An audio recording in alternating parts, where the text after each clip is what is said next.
পার্বত্য চট্টগ্রামে অন্তত ৮টি আসন থাকা উচিত বলে মনে করে পাহাড়ের নাগরিক সমাজ।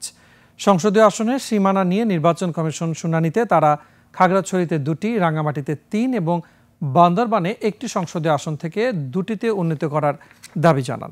মানিক শিকদারের রিপোর্ট। ওয়ালটন এখন দেশের সীমানা পেরিয়ে পৌঁছে গিয়েছে ৫০টিরও বেশি দেশে। ওয়ালটন, ঘরে ঘরে বিশ্বজুড়ে।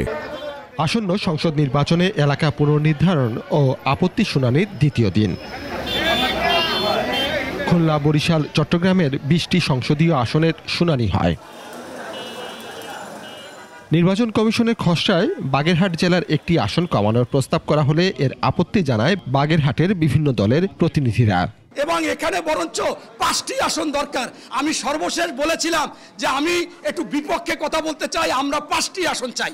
নির্বাচন কমিশন কখনোই এই বিষয়ে হাত দিতে পারে না এবং 2022-এর পরে কোনো আদমশুমারি হয় নাই। তারা যে আইন বলেছে সে আইনেই তারা আসলে এটি করতে পারে না।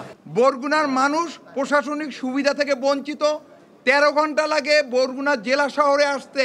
আতাউল্লাহ যখন শুনানিতে করতে চান তাকেও বাধা দেওয়া হয়। আজকেও কিন্তু আমরা শুনানিতে অংশ নিতে পারিনি।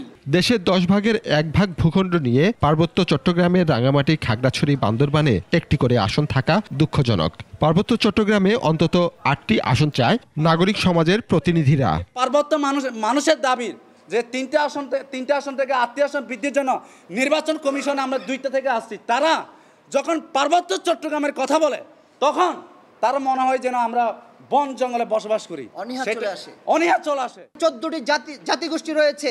আমরা প্রত্যেকের মৌলিক অধিকার আদায় করার জন্য প্রত্যেকটি জাতিগোষ্ঠীকে নিয়ে সেখানে রাজপথে আন্দোলন করব। চট্টগ্রাম 10 আসন 2008 সালের সীমানায় ফিরে যাওয়ার দাবিও আসে শুনানিতে। আশা করি আমাদের উত্তর কাঠতলীবাসী এবং পাহাড়তলীবাসীকে প্রধান নির্বাচন কমিশনার এবং মাননীয় কমিশনারবৃন্দ বিমুখ করবেন না। মানিক শিকদার, 21 টেলিভিশন, ঢাকা।